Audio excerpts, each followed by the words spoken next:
are moments in life when the quietest people surprise the world. A single father worn by life, but rich in grace. A little girl with eyes that see truth where others see code.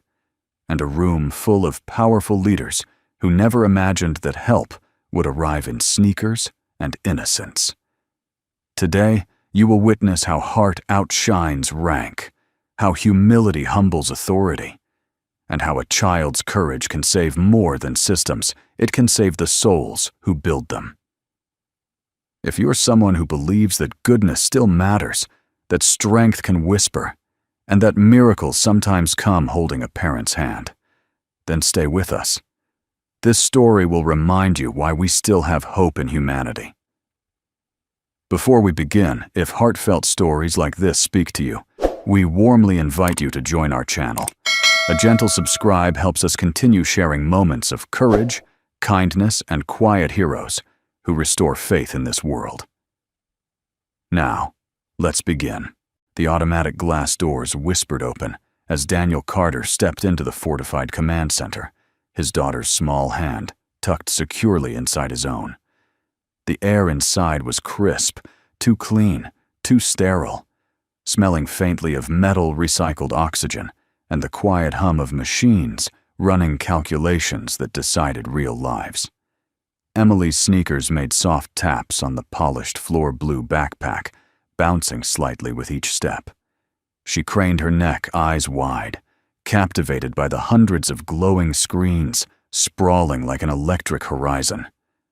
Streams of data defense grids, satellite telemetry things that looked abstract to most adults, yet spoke to her in their own mysterious language. Daniel squeezed her hand gently. He didn't need to say anything. He rarely did. Silence was a language he had mastered long before fatherhood.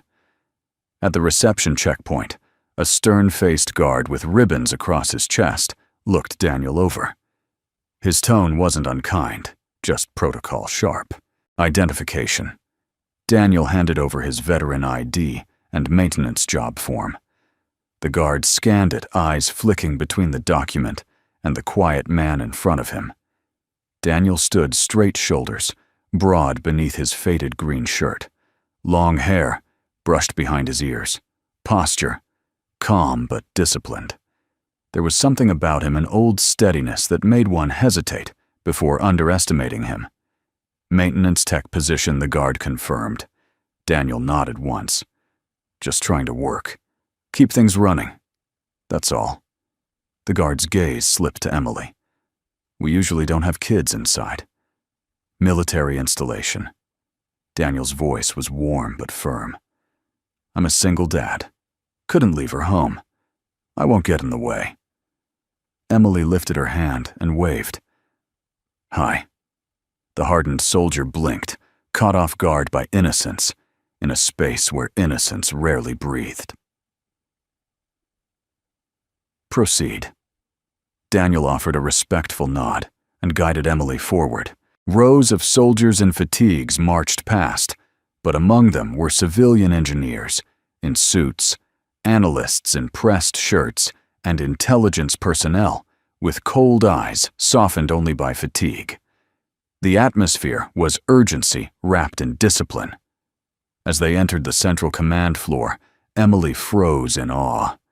Towering screens covered the walls, streaming seismic graphs, cyber defense grids, missile trajectories, maps with pulsing red markers. Every monitor blinked like the heart of a living, breathing organism. It looks like the world's biggest computer brain, Emily whispered. Daniel knelt, smoothing a loose strand of her blonde hair behind her ear. It kind of is, he murmured. A lot of smart people doing their best to protect others. Like superheroes, he smiled, soft and tired. Real ones rarely wear capes. Before Emily could answer, alarms erupted, sharp, jarring, slicing through the room. Red lights pulsed. A warning banner flashed across every screen. Critical system malfunction. Cyber response. Network offline. Voices rose sharp and panicked. We're losing satellite sync. Fallback systems are failing. Who ran this patch? It's cascading. Secure perimeter protocols. Now, engineers sprinted. Officers barked orders. Phones rang in frantic succession. Emily clutched Daniel's fingers. "Daddy." "It's all right," he said, softly pulling her close. His heartbeat didn't change. His breathing didn't spike. Some alarms only reminded a man of louder ones from another life. A suited analyst brushed past and muttered, "Great. And now we've got random civilians in here." Daniel didn't respond. He never wasted breath defending himself from people who didn't know him. A group of officers jogged by, one glancing at Daniel suspiciously. Another scoffed maintenance applicant. "What, here to fix a light bulb?" Laughter followed. Emily lowered her head. Daniel leaned down, whispering, "People fear what they don't control." "It's okay." Her small hand curled around his shirt. Just then, a door slid open with an authoritative hiss, and a hush fell across a section of the room. Officers straightened instinctively. Admiral Rebecca Hayes entered like a blade-sharp uniform commanding posture, ribbons catching light. Her presence shifted the air as if the room itself braced. "Status," she demanded. "Ma'am, network breach suspected," an officer said. "Core defense grid unresponsive. Could be foreign interference." Rebecca's jaw tightened. "Contain it. No excuses." Daniel watched her with quiet respect. Leadership wasn't about volume, it was about weight. She carried plenty. Emily tugged his sleeve. "Daddy, why are they talking about routing protocols wrong?" He blinked, surprised. "What do you mean?" She pointed at a nearby screen. "That." It was a scrolling command line tracing firewall behavior. Daniel looked. She was right. Something was off. Emily didn't see screens. She saw patterns, pathways, rhythms. A young tech snapped, "Hey kid, don't point. This isn't." Suddenly monitors flickered violently. Error logs cascaded. A high-pitched system alert pierced the room. Panic escalated. "It's spreading." "Shut down the uplink. I can't. Permissions are locked out." Rebecca turned sharply, eyes blazing. "Who authorized the last override? Answer me." Silence. Fear. A few swallowed hard. Emily whispered, "They're looking the wrong way." Daniel gently placed a hand on her shoulder. "Memories are one thing," he murmured, "but this is their system, sweetheart." Around them, the chaos intensified. Analysts argued, soldiers tensed, and Rebecca's patience thinned to steel wire. A senior engineer cursed, slamming a tablet. "We need a miracle." Emily raised her chin, eyes bright with quiet courage. "Daddy, I think I can help." Daniel inhaled slowly. He had taught her humility, respect, caution, but also purpose. Gifts unused became burdens. He crouched down eye level with her. "Remember what we said. You don't owe the world your mind.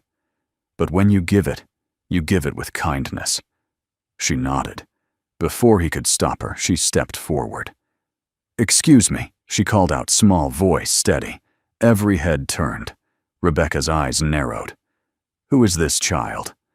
Daniel moved up protectively but didn't pull Emily back. "She's with me, just observing."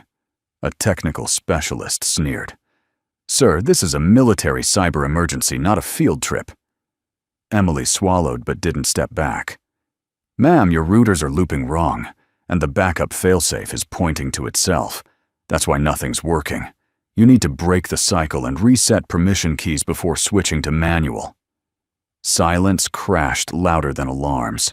Rebecca stared, stunned, not by disrespect, but by impossible precision. How do you know that Emily blinked innocently? "It's right there." She pointed at the scrambled command list. Several analysts leaned in, eyes widening as realization hit. "She's right. That protocol chain. How did we miss that?"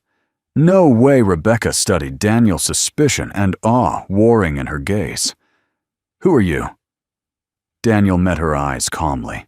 a father trying to provide, and a man who's seen systems fail harder than this. Rebecca didn't flinch, but something flickered in her curiosity. Maybe respect. If she's wrong, this gets worse. Daniel's voice was steady as a heartbeat. If she were wrong, she wouldn't have spoken. Emily stepped up to the console, small fingers hovering respectfully. "May I, Mom?" A weighty hush fell. The entire room held its breath, not because a child approached a military console, but because somewhere deep down, every soul sensed a story was beginning. Something rare, something quiet, but powerful. Rebecca hesitated, then slowly she nodded. "Proceed." Emily exhaled softly, her father's steady confidence wrapped around her like armor. And with a gentle press of her fingertip, she began the first keystroke in a moment that would echo far beyond those steel walls. A single keystroke. That was how the world could change quietly without fanfare in the hands of someone small enough to be overlooked. As Emily's fingers touched the keyboard, the room seemed to inhale as one. Soldiers stiffened, analysts froze mid-breath. Admiral Hayes's gaze sharpened like a drawn blade. Lines of code pulsed across the screen. Error messages flared, then blinked away. Systems stuttered, then flickered back as if gasping awake. Red alerts shifted to amber. The chaos softened into a stunned hush. And then the light steadied. The alarms dimmed. A green system icon flashed softly on every display. Stabilizing network recovery in progress. A gasp rippled across the floor. Emily stepped back, breath trembling with relief. She looked up at Daniel, searching his face. He didn't beam or boast. He only nodded, eyes warm with a quiet pride only a father could carry. But shock rarely stays silent long, especially in rooms built on rank and ego. A young specialist muttered sharply. "Seriously? We're letting a kid push buttons." Now, Colonel Mark Bennett turned, jaw tightening as though the very air offended him. His uniform was immaculate posture, stiff as steel. Authority clung to him like armor, though not the kind that inspired trust.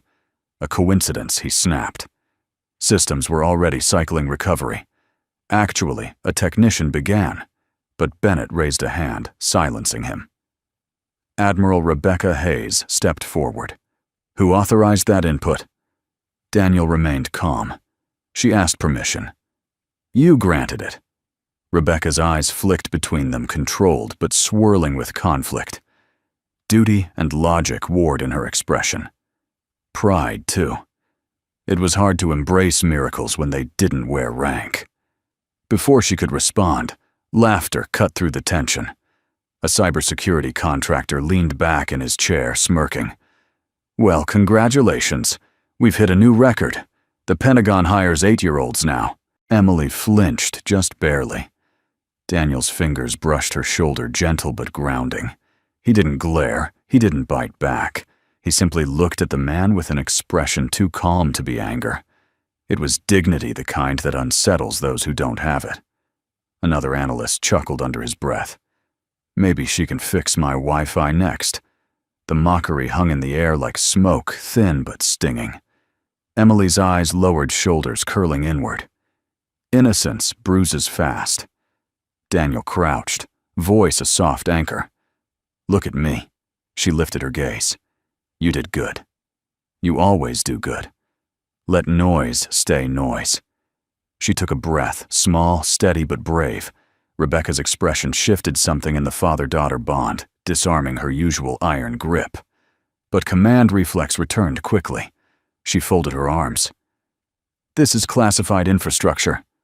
Unauthorized access, child or not, is a violation." Daniel's voice was measured. She didn't breach. She helped. There's a difference, and if she had been wrong, Bennett challenged. Daniel met his stare. She wouldn't speak unless she believed she could help. I raised her that way. Bennett scoffed. Raised her to meddle in national defense.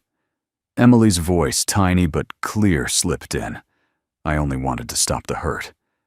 The room quieted again. It wasn't defiance, it was sincerity. And sincerity is disarming in places built on posturing. Admiral Hayes studied Emily. Really studied her. Something softened. Confusion. Curiosity. A crack in armor, small but real. Before she could speak, alarms flared again, short, sharp, not catastrophic, but a warning system reset. A tech startled. Secondary scan triggered. Still unstable. Relief vanished. Tension ignited anew. Bennett seized the moment. If this girl claims capability, let her prove it. Fix the entire network. Emily froze. The room stilled. Harshness clung to his words like frost. Daniel straightened slowly, and the quiet power behind his presence finally revealed itself, not loud, not forceful, but unshakably resolute. She is a child, he said. No anger, just fact. Not a tool for your pride. Bennett's jaw clenched. Then perhaps she shouldn't interfere in military matters. Rebecca interjected sharply. Enough. Her voice cut the room like a scalpel. Authority, real authority, always sounds different. Less bark, more certainty. Colonel, stand down. Bennett stiffened, but obeyed, tension thrumming in his rigid posture. Rebecca turned to Daniel, eyes holding his thoughtfully. You walked into a battlefield you didn't expect. You handled yourself like someone familiar with storms. A flicker of something passed between them, not romance, not yet, but recognition. Humans who had carried weight. Humans who had been carved by duty and loss. Daniel didn't break her gaze. Storms remind you what truly matters. Emily leaned closer to him, clutching his sleeve. That small gesture struck something deeper in Rebecca than she intended to reveal. Something human beneath the metals. Rebecca cleared her throat. This isn't resolved. We cannot make assumptions based on unusual circumstances. Emily looked down. Daniel's hand brushed her back, steady as heartbeat. We aren't here to prove anything, he said gently. Just to apply for a maintenance job. A ripple of surprise moved across the room. A man like him, quiet strength presence built by experience, not ego applying to clean wires and fix consoles. A contradiction so sharp it drew stares. A technician whispered, "If he's just a maintenance guy, I'm Santa Claus." The corner of Daniel's mouth lifted, barely a smile, more a sigh disguised as grace. Rebecca exhaled slowly, as if steadying herself. We will verify everything, starting with system diagnostics. No more surprises. Bennett muttered, "That's one word for it." Daniel took Emily's hand. "Come on, sweetheart. Let's give them space." Emily nodded, but before turning, she looked up at Rebecca, eyes full of something rare in places like this, trust. I wasn't trying to show them. I was trying to help. Rebecca swallowed. For a heartbeat, her rigid facade cracked. I know, she said quietly. And we are evaluating. Not praise, not gratitude, but cracks are where light gets in. As Daniel guided Emily toward the corridor, whispers stirred behind them. Skepticism, disbelief, pride stung by innocence. But also, something else. Curiosity. And beneath it, grudging respect. Because sometimes the most disruptive force in a war room isn't a threat. It's a little girl who believes in fixing things, not conquering them. The corridor was quieter, the air cooler and less frantic than the command floor. Yet every footstep Daniel and Emily took echoed with the weight of what had just happened. Behind them, voices rose and fell, half disbelief, half bruised pride. But ahead there was calm, like stepping from a storm into a church. Daniel walked slowly, not rushing, not fleeing. Emily held his hand, but this time it wasn't out of fear. There was a steadiness in her step, the kind a small soul gains only after standing tall in the face of adults who doubt them. "Daddy," she whispered, Did I make trouble? He stopped kneeling so his eyes met hers. Even the overhead lights softened around them, catching the faint worry on her face. No, he said gently. You didn't make trouble. You offered help. Some people are scared of help they didn't ask for.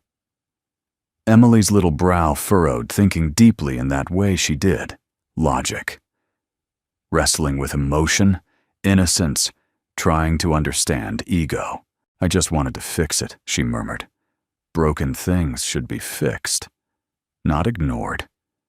Daniel smiled, quiet, tender, a little proud, a little sad. That's why the world needs hearts like yours. Before she could answer, a voice called from behind them. Hold up! Bootsteps approached, brisk, but not threatening. Dr. Sarah Miller appeared, dark hair pulled back on badge, swinging expression, not stern but curious. Kind eyes, the sort that see people before rank. She crouched to Emily's eye level. What you did back there? She shook her head softly. That wasn't luck. Emily bit her lip. I just read it. Sarah smiled. Most people here would trade a security clearance for just reading what you saw. Daniel inclined his head. We appreciate the acknowledgement. Sarah's gaze shifted to him, perceptive, searching. You're not maintenance material? Daniel didn't bristle. He never met challenge with hostility, only truth. Sometimes life takes us places below our skill, so we can raise someone else above theirs. Sarah's eyes softened. She understood more than she asked. But before she could speak again, shouting erupted from the command floor. It's failing again. Systems crashing. We lost secondary control. Lockdown protocol triggered. The comm shattered. A security officer appeared. Admiral Hayes requests you. Both of you. Daniel exchanged a glance with Emily. She nodded, small chin set, with that quiet courage only children of real warriors ever learn. They returned to the command hub. Lights flashed again. Screens flickered, as if breathing in panic. And amid the storm stood Admiral Rebecca Hayes, jaw-clenched composure, stretched thin but unbroken. When she turned her eyes, found Daniel and Emily immediately. Rebecca's voice was clipped. System relapsed. The fix held only part way. Whatever you saw, it wasn't a simple glitch. Colonel Bennett stood nearby, smirking faintly. Funny how that works. Child presses a button. Things get worse. Who could have predicted? Sarah shot him a glare. The system was failing before she touched it. Bennett ignored her, his arms crossed in smug rigidity. If she's the genius you all think she is, go on. Be the savior. The room's tension thickened, heavy as metal. Emily shrank a little, not from fear, but from being thrust again into adult territory, into pride battles she didn't want to fight. Daniel stepped forward, voice calm, but firm. Enough. Something in the word halted even seasoned officers. He rested his hand lightly on Emily's shoulder, reassurance, not pressure. She does not perform tricks for pride or panic. If she helps, it's on her terms. Rebecca's eyes narrowed. But it wasn't anger, it was consideration. Something shifting inside her, learning humility, where there had only been command. She looked at Emily, and her voice changed from order to request. Can you show us what you saw? Emily hesitated. Then, in a quiet, determined whisper, only if nobody yells. Rebecca blinked, then nodded solemnly. No one will yell. She turned, steel in her tone. That's an order. Emily approached the console again. She didn't rush. She observed, slow, thoughtful. She studied lines of code, pauses in network traffic recursive loops. Tiny fingers hovered. She pointed. There, she whispered. Everyone kept looking at the crash point. But the problem starts earlier. The system keeps handing off to a part that's already tired, like asking someone who's exhausted to run again and again. Analysts leaned in, realizing. Dr. Sarah breathed out. A recursive overload flaw. Emily nodded. And then it gives up. But the system doesn't know that. So it loops wrong. Anyone can patch the crash. But you have to heal the tired part. A silence fell, reverent, not stunned this time. Daniel's gaze softened. She sees systems the way people see faces. Rebecca exhaled slowly, awe slipping through her armor. Can you fix it? Emily shook her head. No. Only the people who built it should fix it. Otherwise, you break the trust part. Rebecca stared at her, not as a child, not as a problem, as something rare, a compass pointed true when everyone else followed protocol instead of truth. Bennett scoffed, but it was weaker this time, shaken. She talks in riddles. Daniel looked at him, not hard, not angry, just steady enough to make a man feel seen and measured. Riddles are what you hear when your ears were trained only for orders. Bennett flinched. Rebecca's eyes flicked to Daniel's surprise, then respect. Emily backed away from the console. I'm done now. Rebecca straightened, adjusting her uniform, grounding herself in the moment. She offered something unexpected. Thank you. Emily blinked, surprised. Gratitude spoken from power carries a different gravity. Daniel took Emily's hand again.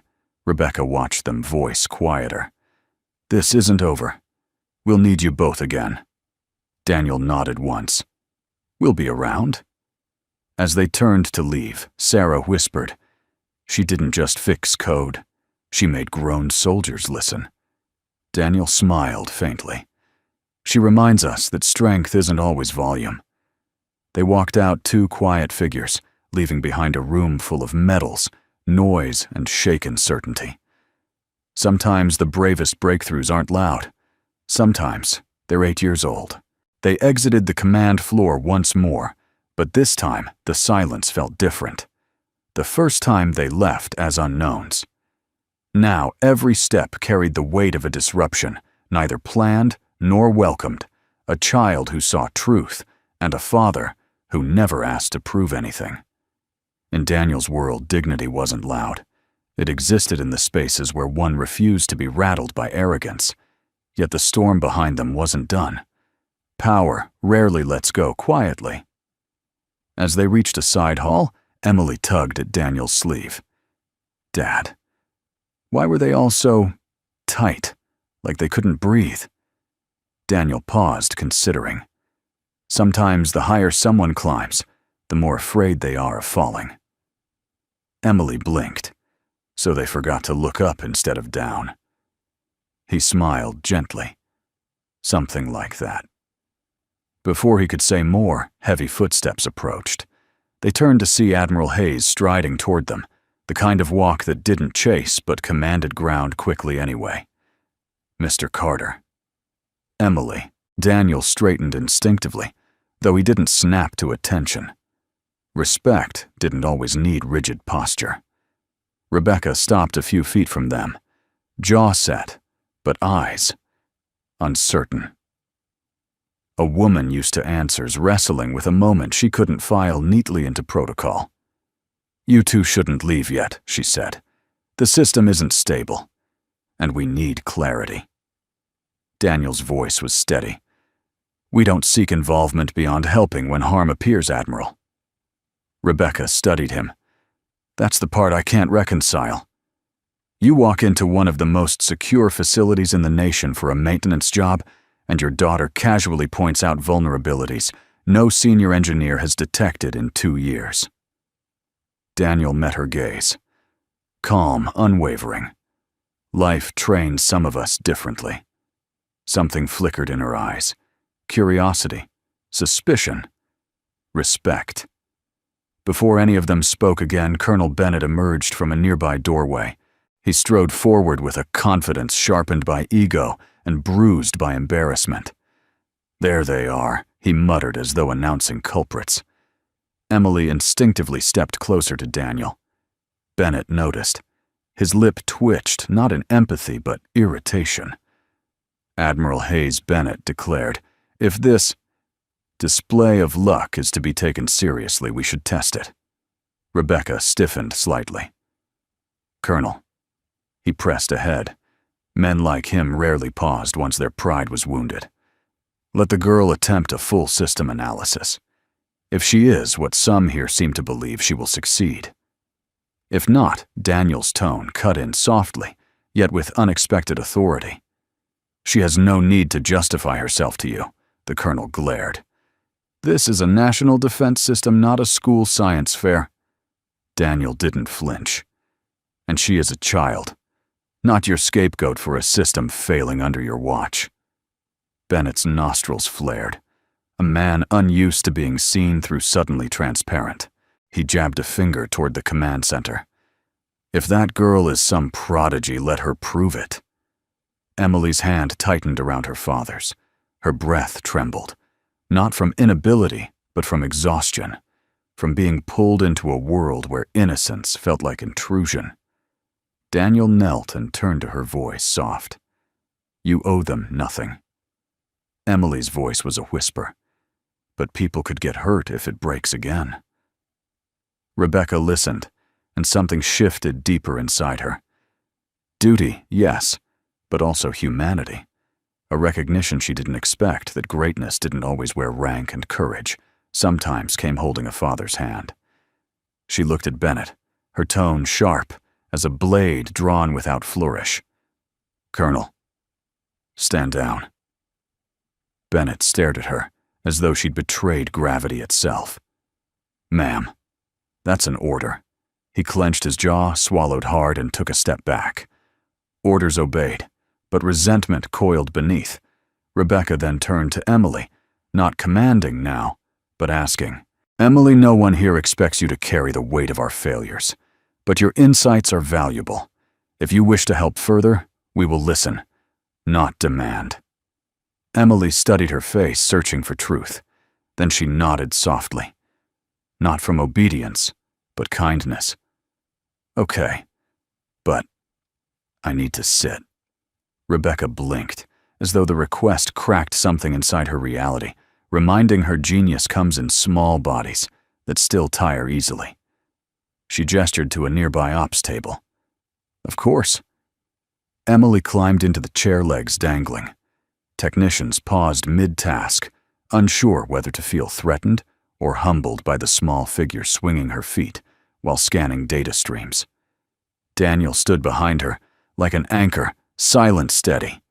His presence didn't shout protection. It emanated it like warmth from a hearth. Emily stared at streams of code again, brows furrowed. She touched the screen, lightly tracing patterns in the air. It's not one problem, she whispered.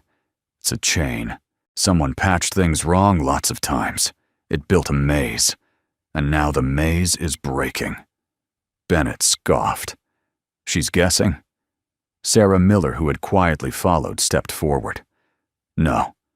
She's recognizing systemic pattern collapse, something we warned about months ago. Bennett glared. Coincidence. Sarah crossed her arms. Denial. Rebecca cut in before the argument erupted. Emily! What do you think should happen? Emily bit her lip. I think the system needs a rest. Rebecca blinked. A rest? Emily nodded. Even computers get tired. They pretend they can keep going until they can't. You can't force them to run forever. You have to let them breathe. There was stillness, the kind that follows truth, spoken simply. Daniel placed a hand on her shoulder. She sees things differently. Rebecca didn't hide the awe this time. Differently may be exactly what we need. Bennett bristled. This is ridiculous. Machines do not rest. We need protocol, not poetry. Daniel looked at him quietly. When a mind can't grasp a perspective, it attacks the language instead. Even Sarah's lips twitched at that. Rebecca inhaled slowly, gaze fixed on Daniel. And what perspective do you grasp, Mr. Carter? Daniel's eyes held depth, haunted yet whole. That sometimes the smallest voice in the room hears the truth loudest. Rebecca held his gaze. Something unspoken connected not romance, but recognition. Respect, born not of rank, but of soul. Finally, Emily slid from the chair. "I don't want to do more right now." Daniel nodded. "Then we're done." Rebecca stepped aside, giving them passage. "You both will remain on base until this is resolved. Not threat. Not command. Invitation dressed as necessity." Daniel inclined his head. "We'll stay." As they walked away, the room didn't return to normal because something in it had changed.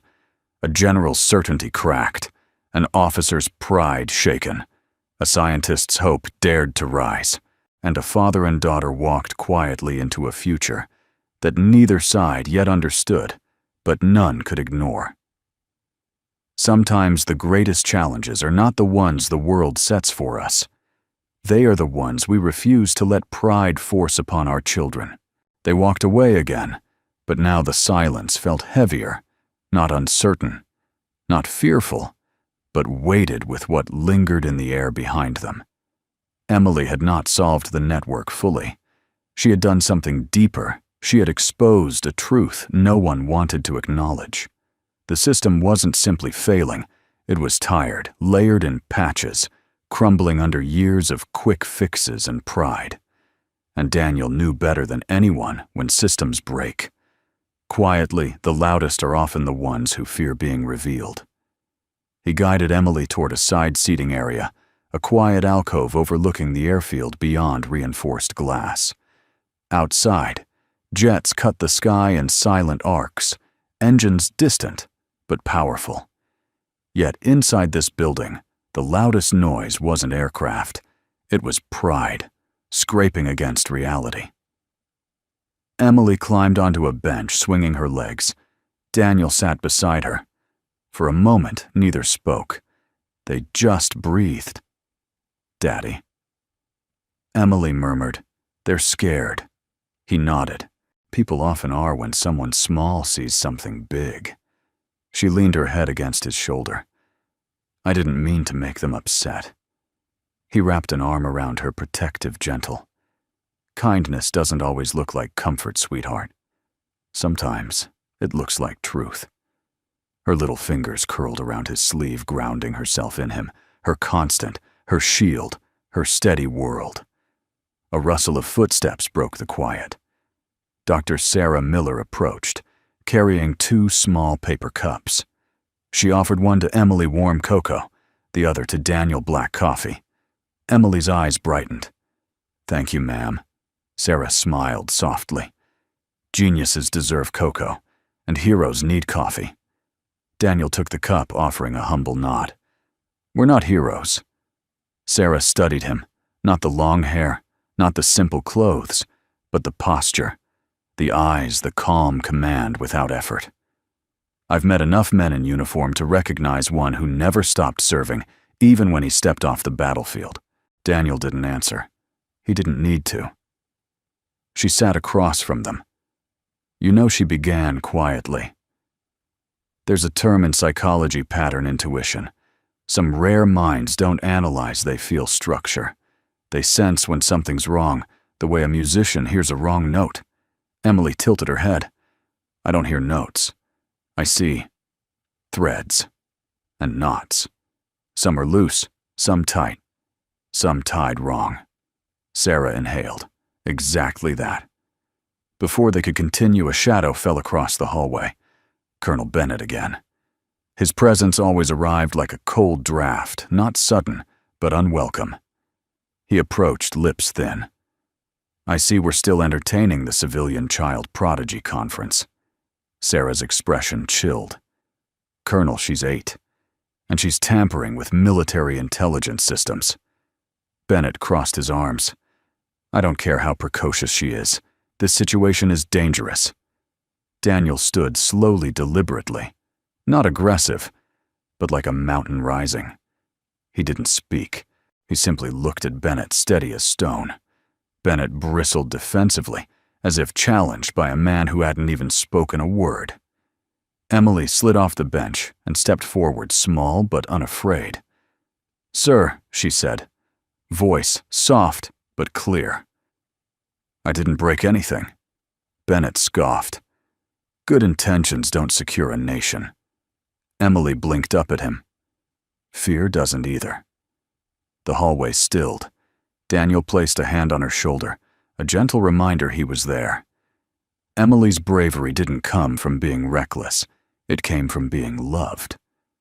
Bennett exhaled sharply, turning toward Sarah.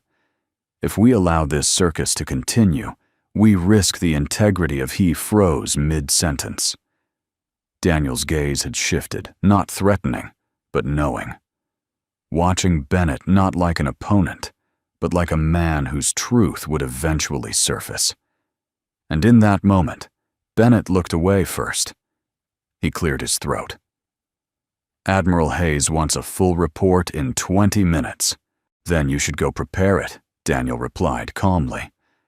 Bennett hesitated, unused to dismissal by someone not in uniform. Then he spun and marched off, retreating behind titles and walls instead of conviction. When he disappeared, Sarah shook her head. Some men wear rank like armor because they never learned how to wear humility. Daniel didn't smile. Armor fails when it keeps truth out instead of danger. Before Sarah could respond, alarms blipped again, softer this time, diagnostic checks humming through circuits. Emily watched the light pulses across distant screens. Quiet. Focused. Daddy. She whispered it wasn't just messy code. Someone tried to cover the breaks, like taping a cracked pipe and pretending it's fine. Daniel's eyes sharpened, soldier instincts awakening. You're sure? Yes. She nodded firmly.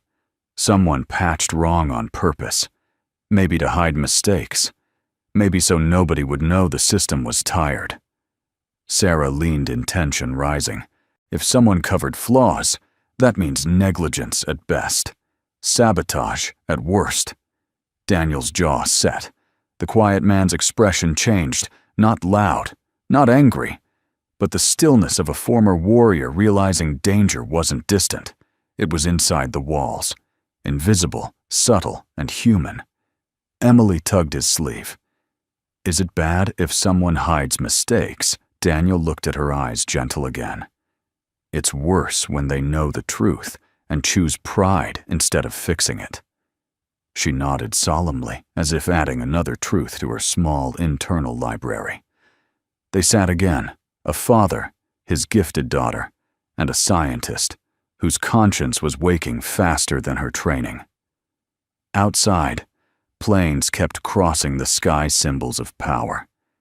Inside, the real defense of the nation was happening around a bench and cocoa cups. Sarah lowered her voice.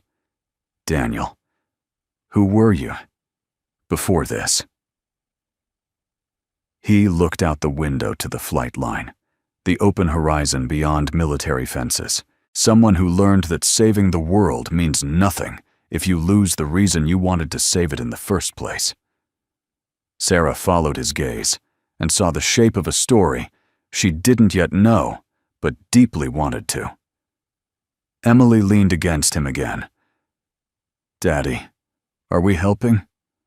Daniel smiled quietly, brushing her hair. We are reminding them what help looks like.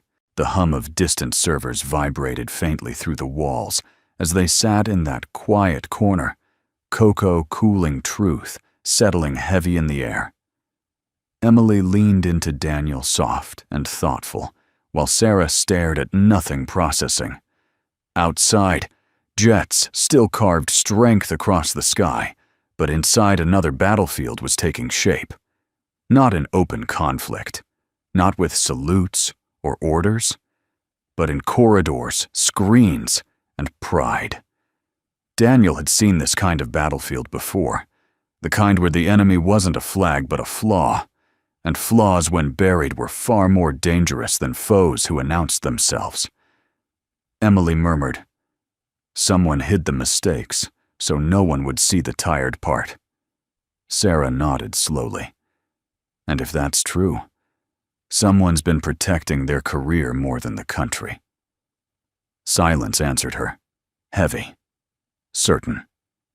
Before Daniel could respond, footsteps approached, deliberate, confident, softer than boots, but no less authoritative.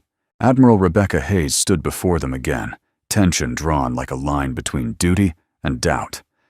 "Mr. Carter." "Emily." Her voice was steady, but the edges frayed slightly, the weight of command pressing down. Daniel stood, offering a respectful nod. "Admiral." Rebecca's gaze moved to Emily, not wary, not skeptical anymore, but studying, seeing. "The system scan confirms instability across multiple frameworks. Your observations."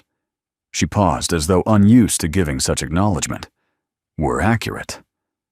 Emily twirled a string on her backpack, shy but steady. "Sometimes you fix broken things by looking where no one wants to." Rebecca inhaled a breath that seemed to cost something. Then her voice shifted lower. "Colonel Bennett believes we should escalate. He's proposing to treat your assessment as a breach of protocol." Sarah rose, eyes flashing. She didn't breach anything. She saw truth. Rebecca didn't disagree, but conflict simmered within her. This facility runs on hierarchy, on trust earned through rank, and a child challenging that reality. Daniel finished softly. "Feels like a threat." Rebecca met his eyes. Sharp, honest, conflicted. "Yes." For a moment they stood there, two leaders from different worlds, both shaped by duty, both haunted by consequences, unseen by others. Sarah stepped closer. "Admiral, we need to face the fact that Colonel Bennett is defensive for a reason." Rebecca's jaw flexed. "Accusing a superior without proof is a career-ending move, Doctor." Daniel looked at her with quiet gravity. And ignoring truth because of fear ends more than careers. For a heartbeat, she looked almost tired. Then she straightened, armor snapping back into place. "I need clarity. Are you suggesting internal negligence or something worse?" Emily's voice rose gently. "Not bad, like spy bad. Bad like scared bad." Sarah blinked. "Scared bad." Emily nodded, earnest. "When someone messes up, sometimes they hide it because they don't want to be punished. Then they hide again and again until it becomes a big knot." Daniel stroked her hair. "Fear is powerful. Pride, too." Rebecca studied the child. Small hands, clear eyes, wisdom born not from textbooks, but from seeing the world through truth and innocence. "You believe what we're dealing with isn't sabotage, but avoidance." Emily shrugged lightly. "If someone wanted to hurt things, they'd break everything at once. This is like someone trying too hard to pretend they didn't drop the plate." The analogy hung in the air, simple, undeniable. Before Rebecca could reply, alarms flared again, not as aggressively as before, but insistent. A tech hurried down the hall. Admiral network spike in Sector Foxtrot, and multiple redundant checks failed to trigger. Rebecca stiffened. "Show me." Then she hesitated, glancing at Daniel, at Emily. Something unspoken passed, not request, not order, but acknowledgement. She turned back to the tech. "Initiate manual trace, on my authority." As the tech hurried off, Rebecca exhaled. "Colonel Bennett is pushing to isolate the system and lock out all civilian presence, including yours. He claims it's for security." Daniel's face remained calm, but steel touched his voice. "Security without honesty is fragility wearing medals." Rebecca didn't deny it. Instead, she lifted her chin, decision forming. "I need to know everything you see, not just what you say, what you sense." Emily blinked. Sense. Rebecca's voice softened, not weak, but real. "Some people see data. You see patterns, intent, weakness hidden under protocol." Emily lowered her gaze. "I just don't like when things hurt and no one wants to fix it," Daniel murmured. "Compassion is clarity." Rebecca turned, slightly wrestling with her training. Her world was built on order. Their world, the one Daniel and Emily moved in, saw beyond it. Finally, she spoke. "Colonel Bennett will resist this. Hard." Sarah nodded. "Because if the truth surfaces, he falls with it." Rebecca didn't answer, which was answer enough. Emily's voice floated up tiny but true. "He's not the enemy. Fear is." Rebecca blinked, stunned by the simplicity, the weight. Daniel's gaze softened in quiet pride. Then the Admiral squared her shoulders. "We proceed. Carefully. Quietly." Daniel nodded once. Truth doesn't need noise, only light. As Rebecca turned to go, she paused, not facing them, but voice softer than command allowed most days. "I misjudged you." Daniel didn't move. Most judgment comes from distance. Rebecca swallowed. "And what comes from closeness?" He held her gaze when she finally faced him, understanding. Something flickered, fragile, unexpected, human. Then duty reclaimed her posture. "We move in 20 minutes." She walked away. Sarah let out a slow breath. The ground just shifted. Daniel watched her go, not with triumph, but gratitude for a leader willing to feel truth. Emily took his hand. "Daddy, yes, love, are we in trouble?" He knelt again, brushing her cheek gently.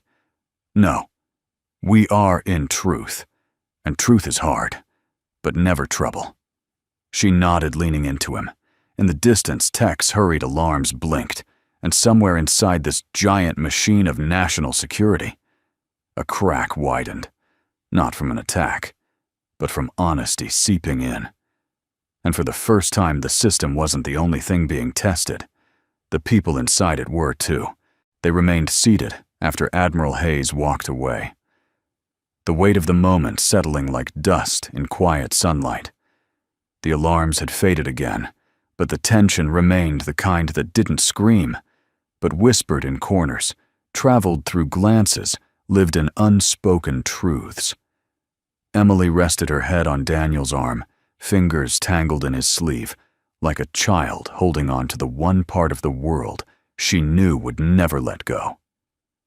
Sarah sat across from them, thoughtful, protective, and oddly grateful to have stumbled into this moment, one where innocence and integrity stood taller than rank.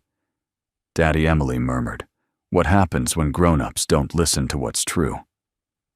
Daniel brushed her hair, voice low.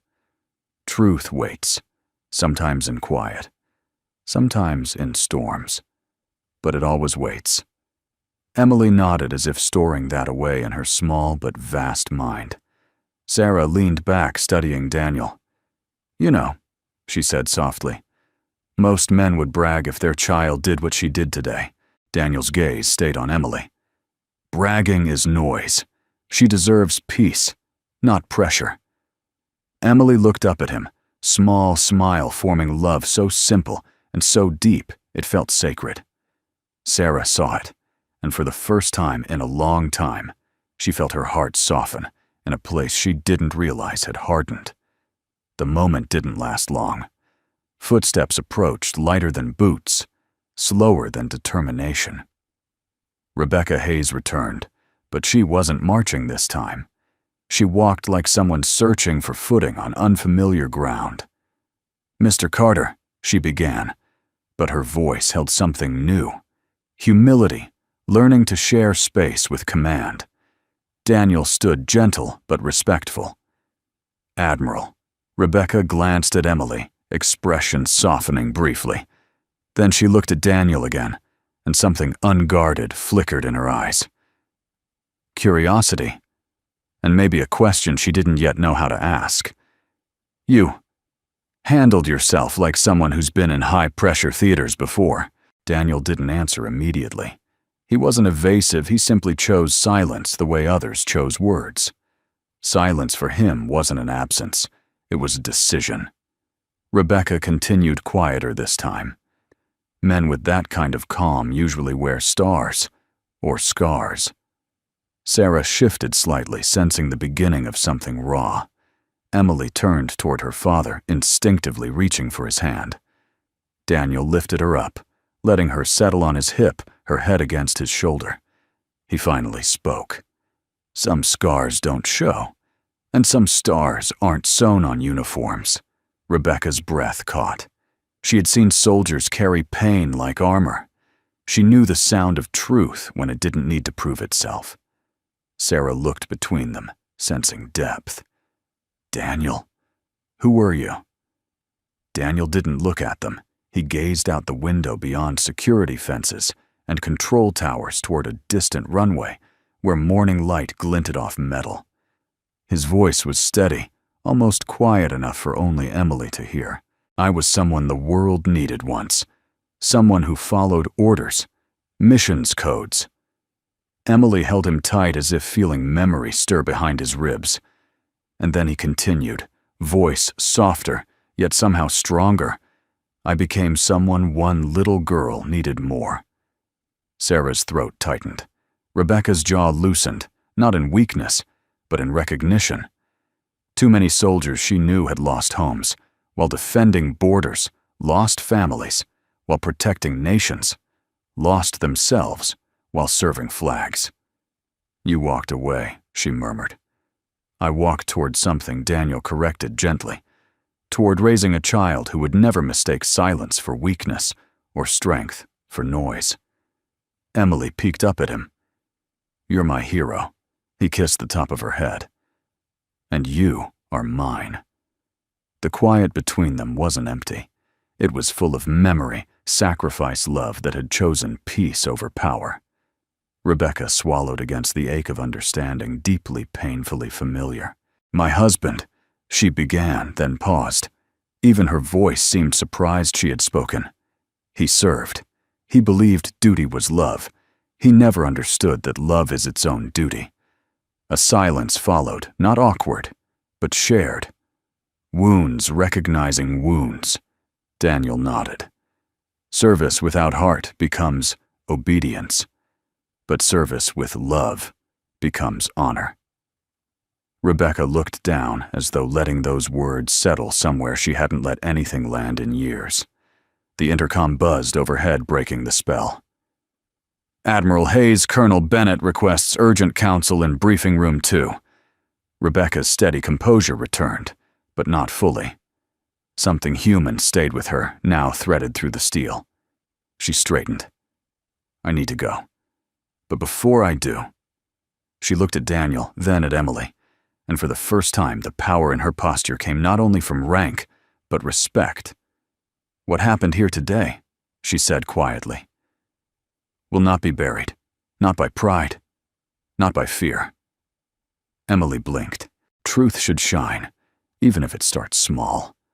Rebecca's lips curved, not quite a smile, but the beginnings of one. Yes, she said, even if it starts small. She turned to leave, then paused again, vulnerability flickering. Daniel, did leaving hurt? He answered without hesitation. Letting go always hurts, but losing her would have destroyed me. Emily hugged him tighter. Rebecca nodded once, slow understanding cutting through her like a clean blade. Duty changes shape. Some of us learn late. Then she was gone. Footsteps gradually swallowed by machinery and distance. Sarah exhaled. She admires you. Daniel gave a quiet half-smile. She admires truth. She'll find her way. Emily tugged his collar. Daddy. Yes, did Mommy help you choose love? His eyes softened, old grief wrapped in peace. She taught me that love isn't weakness. It is why we stand strong. Emily touched his cheek. I think Mommy's proud. Daniel's voice barely held. I think so too. From across the room, soldiers shouted. Systems beeped. Officers rushed. But in this corner, a father and daughter sat in something far stronger than command centers and defense codes. They sat in love. And love, quiet and unwavering, was rewriting the battlefield. The hallway felt different after Rebecca left. Not lighter, not heavier, but charged, as though invisible threads were pulling tight between truth and consequence. Sarah sat back down, slowly processing, while Emily traced small circles on Daniel's sleeve, grounding herself in the man who never changed tone, even when the world around him shook. Daniel stroked her hair absently, mind somewhere between past and present. He had walked away from battlefields before, desert jungle war rooms, full of men shouting strategies that forgot humans. But this battlefield was different. Here, the weapon wasn't firepower. It was truth. And truth, when unwelcome, had a sharper edge than steel. Emily lifted her head. "Daddy, do grown-ups get scared of being wrong?" Daniel gave a soft hum, not a laugh, but a sound that understood too much. "The dangerous ones do." Sarah shook her head in quiet admiration. She doesn't just see systems, she sees people. Daniel glanced at his daughter, eyes full of the kind of love that made an entire life make sense. She sees hearts, and where hearts hide. Before more could be said, security radios crackled with clipped tension. "Command alert, Colonel Bennett entering Situation Room. Repeat, Colonel Bennett moving to secure authority chain." Sarah stiffened. That's not standard phrasing. Daniel's expression cooled, not panic, but preparation. "He's moving faster than truth can." Emily swung her legs nervously. "Did we do wrong?" Daniel knelt and looked into her eyes, not as a father soothing a child, but as a teacher passing down strength. "We did right. Right doesn't fear noise." Emily nodded, swallowing courage like medicine. Just then, a security officer approached with measured urgency. He paused before Daniel, uncertainty flickering. Respect warred with unfamiliarity. "Sir Admiral Hayes requests your presence, you and your daughter." "Now." Sarah stood. "I'm coming too." But the officer lifted a hand. "Only them." Sarah's jaw tightened. This is madness. They shouldn't be alone in a room with whatever Bennett is planning. Daniel placed a steady hand on her shoulder. Gratitude, reassurance, promise. "We won't be alone. Truth walks with us," Emily whispered, "and Mommy watches." Daniel squeezed her hand. "Always." They followed the officer down the corridor, wide, cold, lined with portraits of stern leaders, staring down decades of decisions. Emily's sneakers squeaked softly, an innocent contrast to the silent determination in Daniel's steps. As they neared the Situation Room, raised voices bled through the steel door. Bennett's voice, sharp with anger. "This is a military matter, not a family parade." Rebecca, firm but strained, "Colonel, stand down." Bennett again, louder, cracked pride turning to hostility. "You're letting a child and a janitor dictate national defense." Emily winced. Daniel's hand settled gently on her shoulder, a shield without armor. The door opened. The room froze. Command screens glowed with warning lines. Bennett stood rigid, jaw clenched so tightly the muscle twitched. Officers along the table shifted uncomfortably. Rebecca turned, eyes landing first on Emily, softening just enough to reveal humanity beneath command steel. Daniel stepped forward. Posture. Calm, controlled, impossible to ignore. Rebecca's voice lowered. "Thank you for coming." Bennett scoffed, unable to contain his resentment. "This is absurd. This man shouldn't even be here." And the child Rebecca cut him off sharply. "Colonel." But Bennett didn't stop. He turned toward security. "Detain him. We're containing a breach." The room stiffened a moment, so tense the air itself seemed to hold breath. Emily tightened her grip on Daniel's hand. Daniel didn't move, didn't flinch. He simply looked at Bennett as if seeing through him, past uniform, past authority, into the wounded pride beneath. "Fear makes poor leaders," Colonel Daniel said quietly. "And worse servants." Bennett flushed, fury cracking through restraint. "You don't belong in this room." Daniel's reply was calm as still water. "Belonging isn't about permission. It's about purpose." Rebecca stepped between them, voice steady. but edged. "Colonel Bennett, you are out of line." Bennett's eyes darted wildly, desperation creeping into arrogance. "You're risking the integrity of this command over them." Emily's voice rose tiny but trembling with truth. "We didn't break anything." The room went still.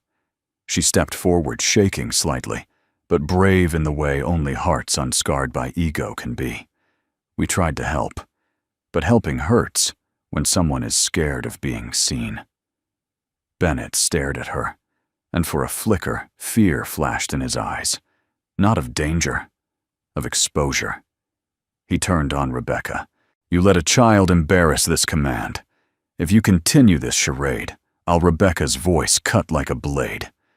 "You'll what?" Bennett swallowed. His throat bobbed. His authority finally trembled. Daniel's voice was soft. Dangerous, not in tone, but truth. "You didn't fear sabotage. You feared discovery." Bennett's composure broke rage, cracking into something raw or panic. "Security," Rebecca snapped. "Stand down. No one moves without my order." Silence crushed the room. Bennett looked around, seeking someone to hold his pride, finding none. The cracks in his authority showed like fractures in porcelain. The weight of truth began to crush him. Daniel knelt beside Emily, voice warm, grounding her. "You spoke truth bravely." Emily's eyes stayed on Bennett. Hurting isn't fixing. It was an accusation. It was grief for someone who chose pride over help. Rebecca exhaled, slow, heavy. Then she turned to the officers. "Effective immediately, Colonel Bennett is relieved of command pending investigation." Bennett paled. His mouth opened. No words came. Rebecca met Daniel's eyes. Respect, gratitude, humility. "You stood quiet when others shouted," she said softly. "And in silence, you showed us more strength than rank ever could." Emily leaned against Daniel, exhausted but peaceful. Daniel nodded once. "Truth doesn't yell." Rebecca's voice nearly broke, but it shakes foundations. Just then, Emily tugged Daniel's shirt. "Daddy, can we go home now?" Daniel brushed a hand through her hair. "Soon, little one." He rose, meeting Rebecca's gaze. "Take care of your house, Admiral. A nation stands only as strong as those who protect it." Rebecca held his eyes, voice barely above a whisper. "And sometimes, it takes a child to remind us why we guard it." The room didn't applaud. It breathed, relieved, humbled, changed. In a world of power and protocol, a quiet family had just shifted the axis, not through force, not through rank, through truth soft as a child's voice, strong as a father's love. Bennett's boots scraped across the polished floor as security escorted him out. The door sealed behind him with a muted hydraulic sigh, not triumphant, not dramatic, but heavy like a chapter closing in a book that never should have been written. The room exhaled. Command screens continued their silent flicker, tracing defense grids and encrypted channels. But in that moment, every pair of eyes was fixed, not on global threats, but on an 8-year-old girl leaning against her father's shoulder. Silence wrapped around them, not awkward, but reverent, like a flag lowered at sunset. Emily's voice broke the stillness, gentle and earnest. "Daddy, he wasn't bad, just scared." Daniel brushed a lock of hair behind her ear. "Fear can make people dangerous when they feel exposed." Rebecca watched the scene, the tenderness, the quiet clarity, and felt her own armor shift inside. For years, she had believed that strength lived in discipline, authority, command. Now, standing in front of a little girl who carried wisdom like breath, she felt that belief soften into something truer. Strength lives in humility. Sarah stepped closer. "We need to confirm the system's integrity now that Bennett's authority has been revoked." Rebecca nodded, regaining command posture, but not the rigid steel it once carried. Initiate full diagnostic sweep. No shortcuts, no legacy clearance overrides. A chorus of "yes, ma'am" filled the room. Emily tugged Daniel's sleeve. Do we still need to help? Daniel knelt. Only if they ask. Truth doesn't push, it waits. Rebecca overheard, and for the first time she smiled. Small. Real. Emily, could you take one more look, not to fix, just to tell us if we're looking in the right direction? Emily hesitated. Daniel didn't answer for her. He simply held her hand, supporting, not guiding. She nodded slowly. Okay. But only a peek. Rebecca inclined her head, the respect in the gesture unmistakable. Of course. An analyst opened the terminal. Emily leaned forward, scanning columns of data. Her brow knit, concentration soft but precise, like someone reading the emotion behind a sentence. Not the words. She tapped one segment lightly. Here. This is where it starts. Sarah peered at the screen. This is a root access log. Emily nodded. Lots of loops. Someone tried to fix a mistake by covering it. Then another person covered that. Like stacking cards wrong but pretending it's okay. Rebecca's jaw tightened. So Bennett wasn't alone. Emily's small voice held no judgment, only truth. People follow leaders, even when leaders are tired or scared. Sarah whispered. She sees systems the way monks see souls. Emily slid off the chair and stepped back. Done. Rebecca gave a slow, respectful nod. More than enough. Moments later, a deep electronic tone signaled the diagnostic completion. Lines of green text scrolled. 847 system flaws identified. Primary causes: improper patch layering protocol negligence, bypassed safeguards. A stunned murmur filled the room. Sarah read aloud, voice trembling. It wasn't sabotage. It was neglect covered by pride. A senior officer looked shaken. Years of layered mistakes. Nobody dared admit it. So they buried it. Daniel rested a hand over Emily's, the gesture saying everything. Rebecca turned to the room. We correct every flaw. We build new oversight. We learn from this. No one objected. Respect commanded without force. Then the doors opened, and a new presence entered. General Ethan Whitmore. Deep-set eyes, silver hair, shoulders that carried decades of national secrets.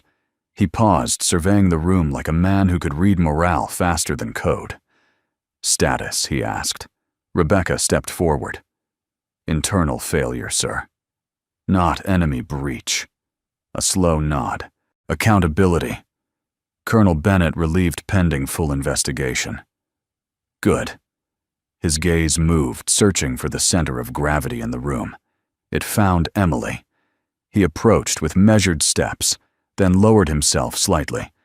Not kneeling, but bending in respect older men rarely give children. You saw what others ignored. Emily fidgeted. I didn't try to show them. I just didn't want things to break. Whitmore's voice softened. If only our world had more people like you. He turned to Daniel. She gets that from somewhere. Daniel shook his head lightly.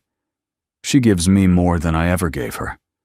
Rebecca watched something warm in her expression, like a wall she kept for duty slowly finding windows. Whitmore straightened. Admiral Hayes. I expect a formal recommendation for commendation. Rebecca blinked. For the child, for both. His tone allowed no argument. Courage has many forms. He looked at Daniel again, and this time recognition lit his eyes. Not a face, but spirit. You've worn duty before. Daniel didn't confirm, didn't deny. He didn't need to. Whitmore continued, voice low. When a man chooses family over rank, that is not retreat. It is victory. Daniel felt his chest pull tight. Grief, pride, memory braided into one quiet ache. A faint tremor touched Rebecca's voice. Sir, I'd like to personally deliver that commendation. Whitmore gave a rare smile. I think that would be appropriate. Emily tugged Daniel's shirt. "Daddy, did we fix the world a little?" Daniel lifted her into his arms. We reminded a small part of it what truth looks like. Whitmore nodded approvingly. "Stay on base until debrief is complete, not as detainees." He paused. "As honored guests." Emily's eyes widened. "Does that mean snacks?" Rebecca almost laughed, a soft exhale, a shake of the head, gentle amusement cutting through command weight. "I think we can manage that." The tension broke, not in applause, not in cheer, but in breath, returning hearts, settling purpose, finding steadier ground. As Daniel turned to lead Emily out, Rebecca called softly, "Mr. Carter." He paused. "Thank you for reminding this place what strength looks like." He nodded once, humble, steady. "Strength listens." She held his gaze. And today, it learned. They walked out, father carrying daughter soldiers, watching with respect. They didn't yet know how to voice leaders humbled, a system beginning to heal. Sometimes truth doesn't topple walls. Sometimes it opens doors. They walked out of the situation room, not as intruders anymore, not as questions in a space built on answers, but as quiet witnesses of truth finally allowed to breathe. Outside the base hummed with renewed order, soldiers moving with purpose, technicians restoring systems, officers speaking in low, respectful tones. Emily clung to Daniel's shirt, exhaustion and relief woven together in her small voice. "Is everything safe now?" Daddy Daniel kissed the top of her head. "It's safer than it was this morning."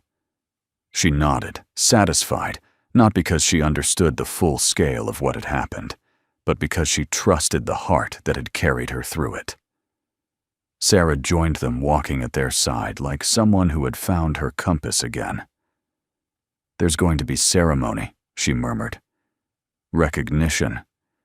They don't often admit needing help, but today, they will."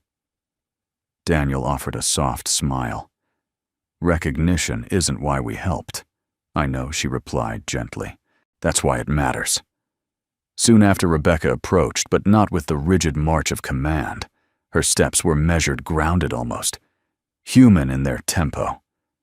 "Mr. Carter," she said, voice steady yet warm. "Emily."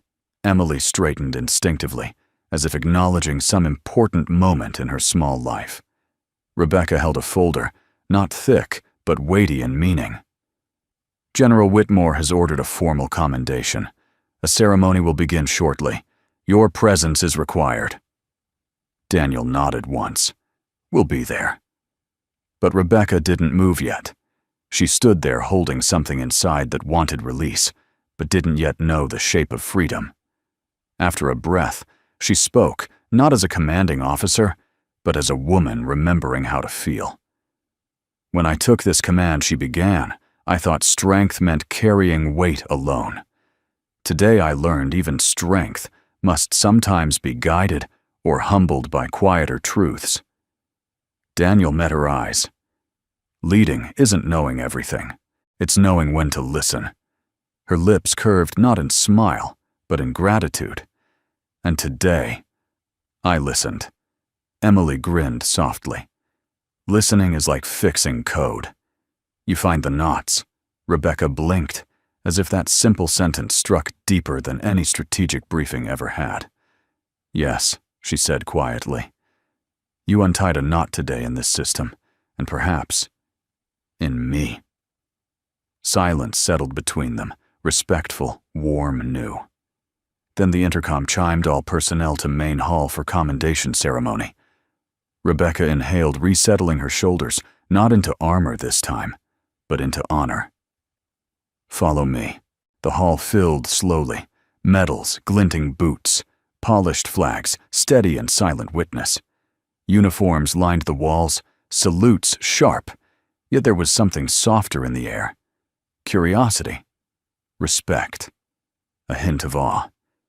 Daniel didn't stand in front like a man claiming spotlight. He stood to the side, Emily by his hand, letting the room's gaze fall on her first. His presence wasn't loud, but everyone felt it. Rebecca took the podium. Her voice, when it rang out, held authority. Yes, but also humility, earned, not inherited.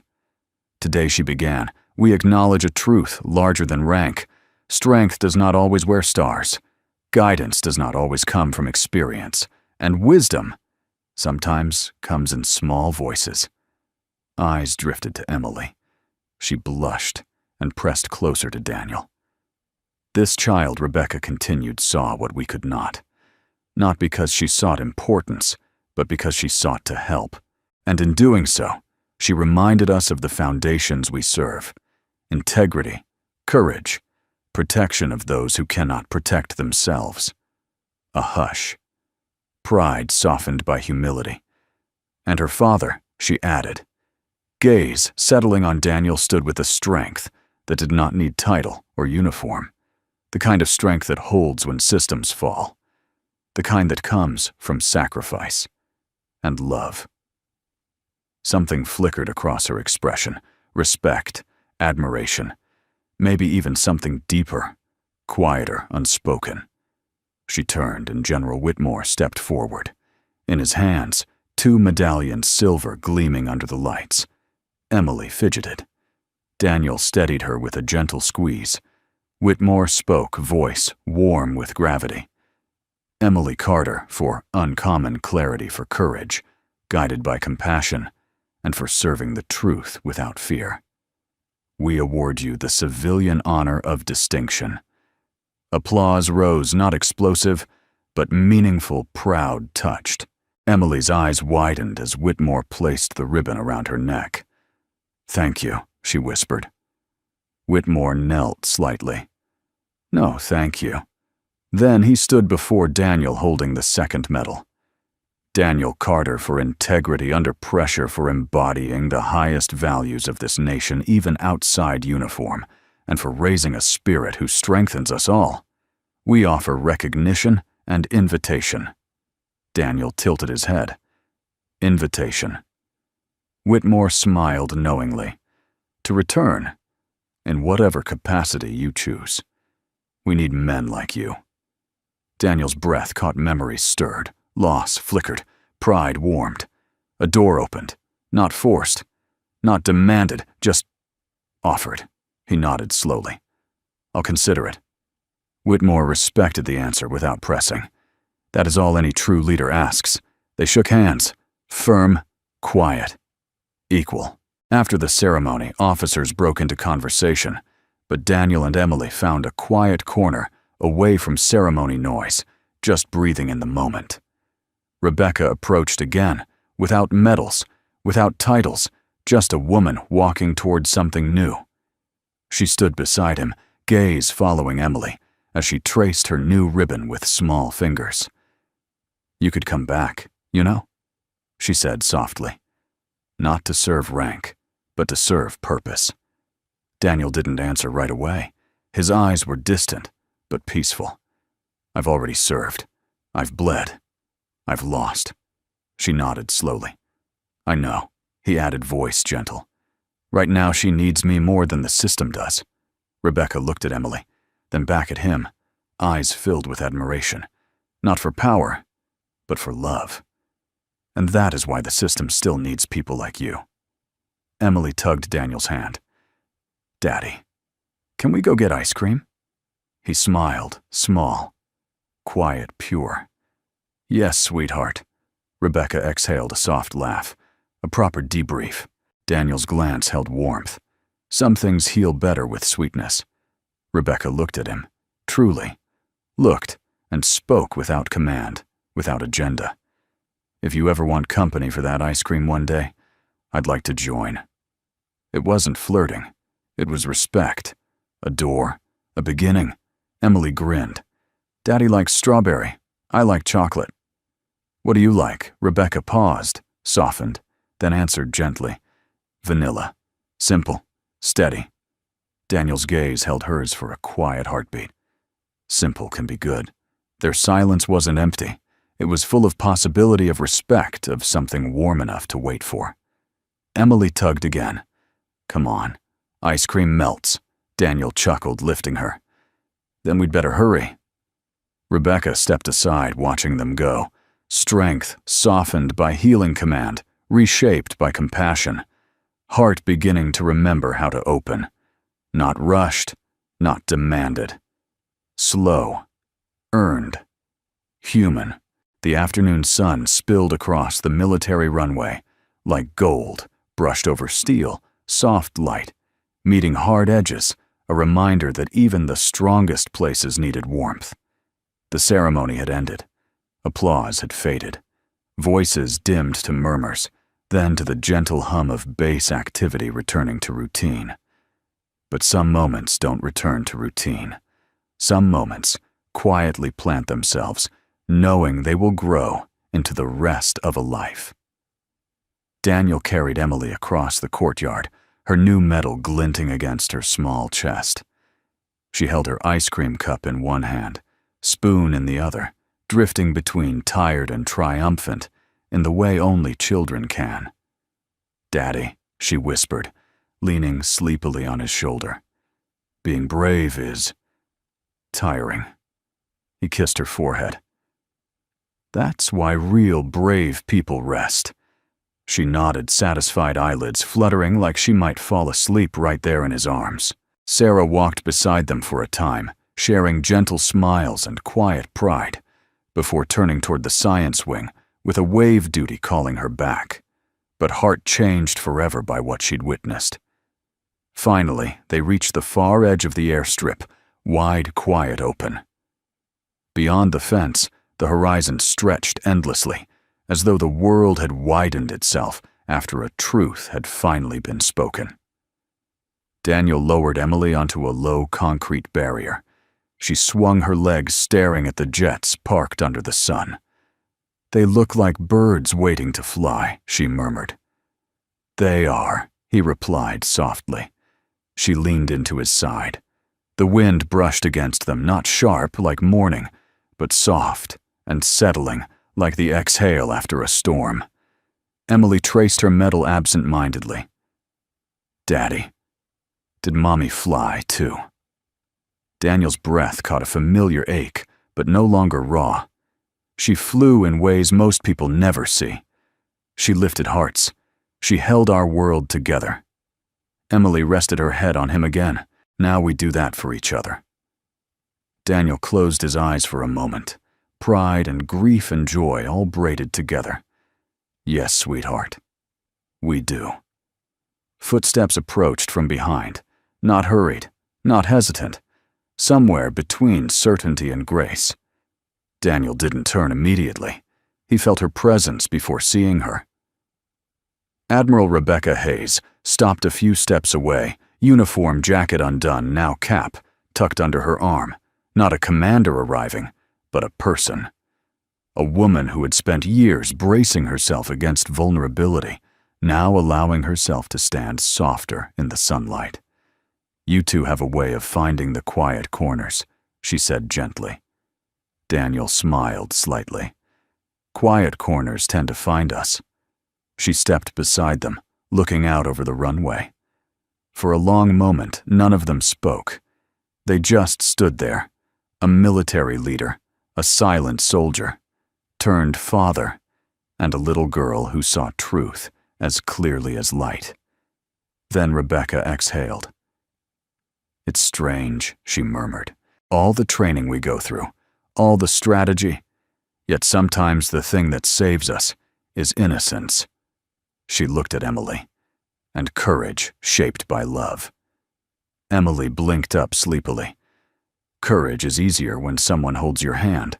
Rebecca's throat tightened. "I imagine so." Daniel glanced at the Admiral, not with challenge, not with assumption, just quiet understanding.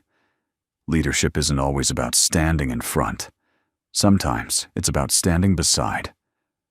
Rebecca met his gaze, unguarded, grateful. And sometimes it's about learning when to follow someone braver than you. Her eyes flicked to Emily, who had begun drawing shapes in the dusty concrete, with her spoon heart's airplane stars.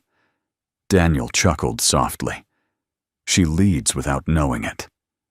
That's what makes her powerful, Rebecca replied.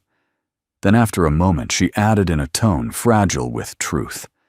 That's what makes you powerful too. Silence again, but a meaningful one. The kind that sits gently, not awkwardly. A jet roared to life in the distance, rolling forward, engines building. Emily watched it, eyes shining with awe. It's going to fly, she whispered. Rebecca nodded. It is. Emily hugged her medal. Flying feels like starting again. Daniel's eyes lifted to the sky. A lot of things do. Rebecca studied him quietly. The wind ruffled his long hair, sunlight catching the quiet strength in his profile. A man shaped by storms, but not hardened by them. A man who had chosen life over rank, love over command, healing over pride. Daniel, she said softly, you could come back. On your own terms. The offer stands. He breathed slowly. Maybe one day. But right now, my mission is here. He looked at Emily, and the entire world fit gently in that gaze. Rebecca nodded, not disappointed, but moved. That's the noblest mission I've ever seen. Emily suddenly turned to her. Do you want ice cream? Rebecca blinked. Ice cream. Emily nodded earnestly. Chocolate is better when you share. Rebecca laughed, startled by how light it felt. I would like that. Daniel's smile was warm. Then join us sometime. Her voice lowered, sincere. I'd like that very much. Another plane thundered down the runway, lifting into the air. Emily lifted her arms as if she too could rise with it. Daddy, she whispered. Someday can we fly again? Not airplanes. Just life. Daniel tightened his arm around her. We already are. The jet disappeared into the horizon. The wind settled. The world felt larger not because of power, but because of possibility. Rebecca spoke softly, voice almost a tremor. We all protect what we love. We just choose different ways. Daniel turned to her voice, steady, grounded. And today, we protected the future. Together. Rebecca's eyes warmed. Hope lived there now, quiet, patient. Then, let today be a beginning. Daniel nodded. Slow beginnings make strong endings. Emily slipped her small hand into Rebecca's. Slow is good. That's how love walks. Rebecca inhaled deeply, a new breath, a new path, a new softness in a life that had forgotten how to open. Yes, she whispered. Slow is good. They stood there, three figures watching the sky, not needing words. No triumphant music, no dramatic salute. Just the thrum of engines fading into distance, the hum of wind against concrete, and the stillness that comes when hearts realign with hope. A father, a daughter, a woman rediscovering her own humanity, not heroes in a parade, but protectors of what truly matters. Quiet strength, quiet love, a quiet promise the world needs more of. Fade out not into darkness but into light. Because some endings aren't closures, they're takeoffs. Before we say goodbye today, I'd love to hear from you. Where are you watching from? Tell us your city, your state, or your country in the comments. It warms our hearts to see how far these stories travel, and how many wonderful souls share this space with us. And if our story touched you, if it reminded you of the quiet strength in this world of kindness, family, and the courage that doesn't need to shout, we gently invite you to subscribe to our channel. Your support helps us continue sharing healing stories of honor, love, and quiet heroes. From the bottom of our hearts, thank you for spending this time with us. Thank you for believing in goodness. And thank you for being part of this beautiful community. Until the next story, stay kind, stay hopeful, and take good care of yourself.